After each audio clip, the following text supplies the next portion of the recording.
system. The nervous system transmits signals between the brain and the rest of the body, including internal organs. In this way, the nervous system activity controls the ability to move, breathe, see, think, and more. The basic unit of the nervous system is nerve cell or neuron.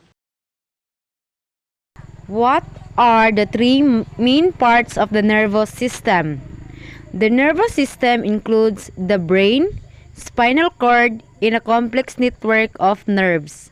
The brain. The central nervous system is the body's processing centre. The brain controls most of the function of the body, including awareness, movement, thinking, speech, and the five senses of seeing, hearing, feeling, tasting, and smelling. Number 2. The spinal cord. The spinal cord carries messages back and forth between the brain and the nerves that run throughout the body. The complex network nerves. The nervous system is a complex network of nerves and nerve cells that carry signals or messages to and from the brain and spinal cord, two different parts of the body. What are the 7 organs of the nervous system? The central nervous system, defined as the brain and spinal cord, is usually considered to have 7 basic parts: the spinal cord, the medulla, the pons, the cerebellum, the midbrain, the encephalon, and the cerebral hemisphere. Two major parts of nervous system. The body's nervous system is made up of two major parts, the central nervous system and the peripheral nervous system. These two parts of nervous system act jointly to assure your body is communicating all of its sensory. The central nervous system is the body processing centre. The brain controls most of the function of the body, including awareness, movement, thinking, speech, and the five senses of seeing, hearing, feeling, tasting, and smiling. The parts of neuron: nucleus, dendrites, cell body, glial cells, myelin, axon terminal, axon. Nucleus. It is the central part of the neuron. It is located in the cell body and is in charge of producing energy for the cell's function. Dendrites. Dendrites are the arms of the neuron. They form branch extensions that come out of the different parts of the neuron. In other words, it is the cell body. Cell body, this is the part of the neuron that includes the nucleus. It is in the space where most of the neuron molecules are synthesized or generated, and the most important activities are carried out to maintain life and take care of the functions of the nerve cell. Glial cells. Neurons are specialized cells that by themselves they cannot perform all the nutrition and support function necessary for their survival. Myelin. Myelin is a material composed of proteins and lipids. It is found forming sheets around neural axons, which allows them to protected, isolated, and transmit up to 100 more efficiently the potentials for action. Axon terminals or synaptic buttons are found at the end of the axon of the neuron, divided into the terminals whose function it is to link and other neurons and create a synapse. The brain's neurotransmitters are stored in the synaptic buttons in small areas called synaptic vesicles. Axon. The axon is another main part of the neuron. It is fine and long nerve fiber that is responsible for transmitting the electrical signals between these brain cells. Types of neurons: sensory neurons, interneurons, motor neurons. Sensory neurons are critical for informing our body about the environment around us. They can relay information on temperature and teach us when to avoid a hot. Interneurons are the ones in between. They connect spinal motor and sensory neurons, as well as transferring signals between sensory and motor neurons. Interneurons can also communicate with each other, forming circuits of various complexity. motor neurons. These neurons transmit impulses from the spinal cord to skeletal and smooth muscles such as those in your stomach, and so directly control all our muscle movements. Neurons, also known as nerve cells, send and receive signals from your brain. While neurons have a lot in common with other types of cells, they're structurally and functionally unique. Neurons vary in size, shape, and structure depending on their role and location. Responding to a stimulus. Signals are important in our life. They are carrying information that tell us to listen, relax, stop, or be alert. At very moment, their nervous system carries thousands of signals through our body in form of nerve impulses. Nerve impulses. Nervous impulse, an electrical signal that travel along a nerve fiber in response to a stimulus and serve to transmit a record sensation from a receptor on an instruction to act to an effector. The propagation of an action potential along the length of a neuron. What are the divisions of the nervous system?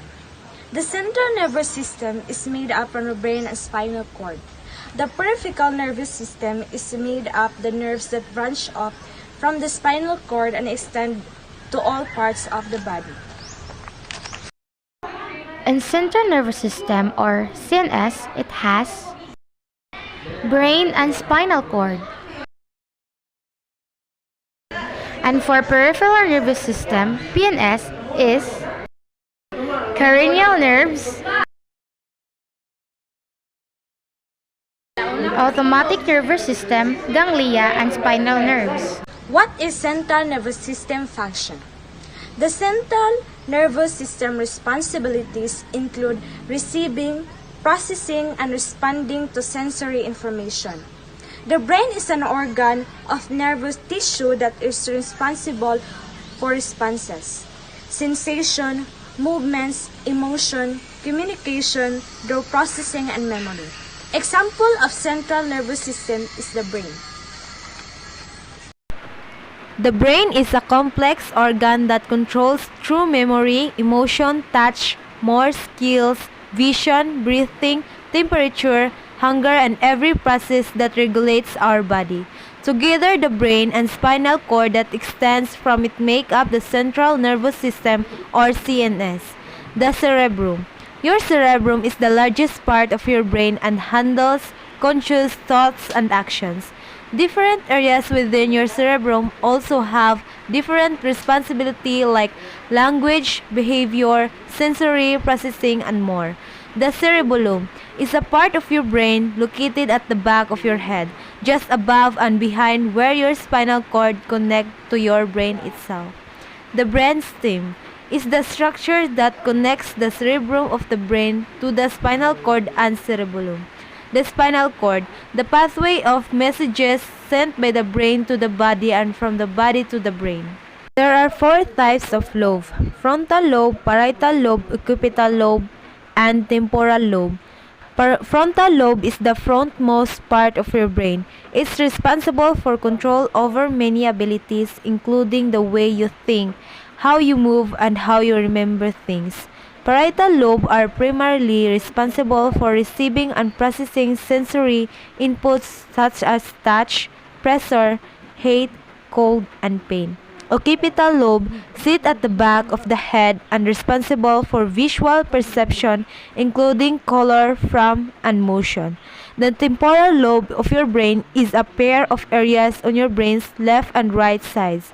These areas, which are inside your skull, near your temples and ears, play a role in managing your emotions, processing information from your sense, storing and retrieving memories, and understanding language. The peripheral nervous system. The peripheral nervous system consists of the nerves that branch out from the brain and spinal cord.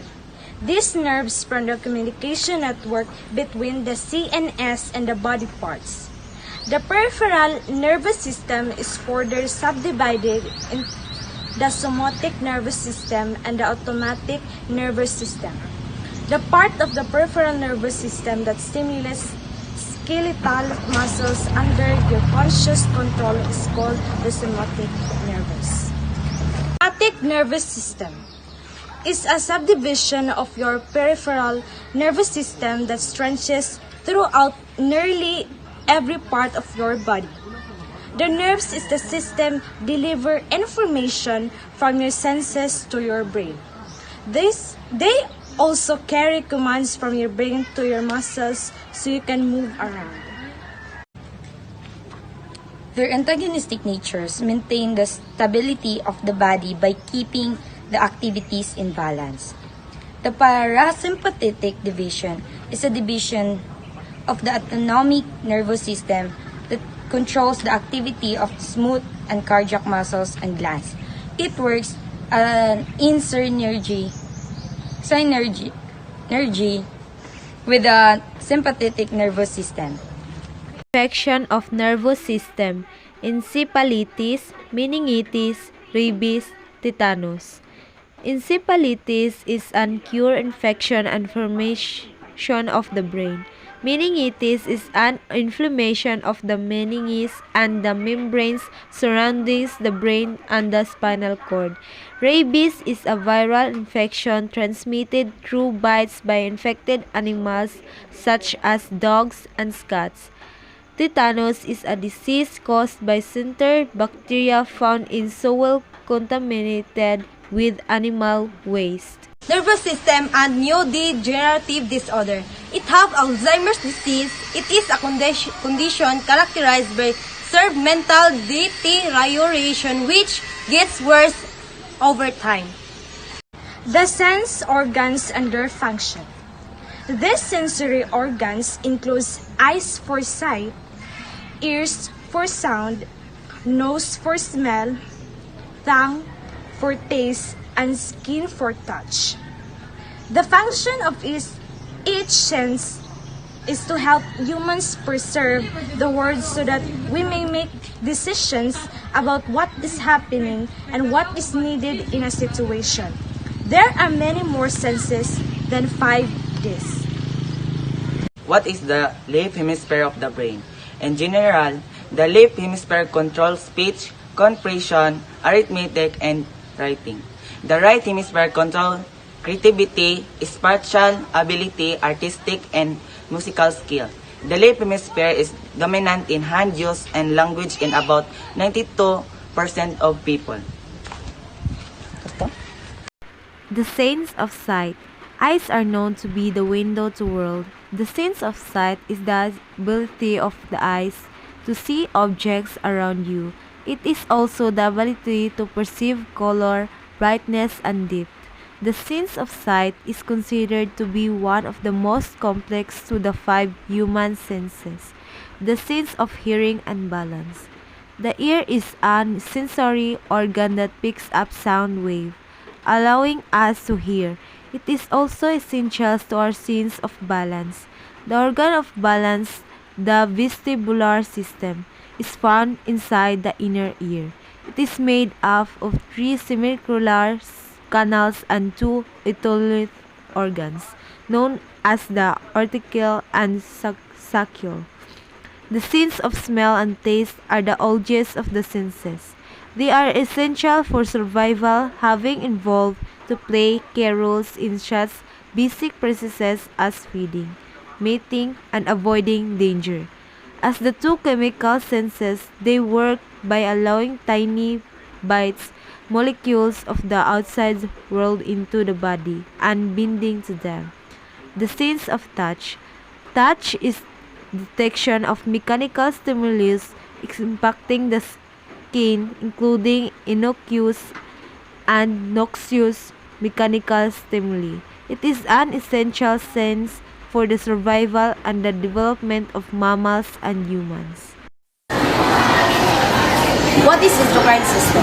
Endocrine system is a messenger system and organism comprising feedback loops of hormones that are released by internal glands directly into the circulatory system and the target and regulate distance organs and vertebral equilibrates the hypothalamus in the neural control center to all endocrine system.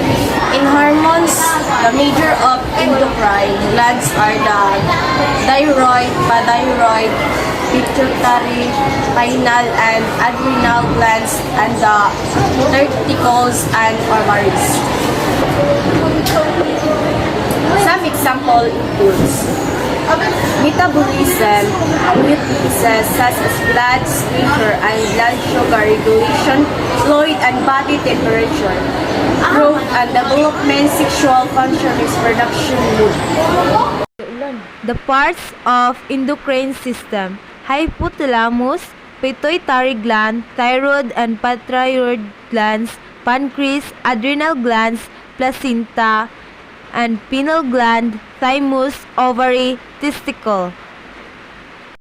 Hypothalamus. The hypothalamus links our endocrine and nervous systems together.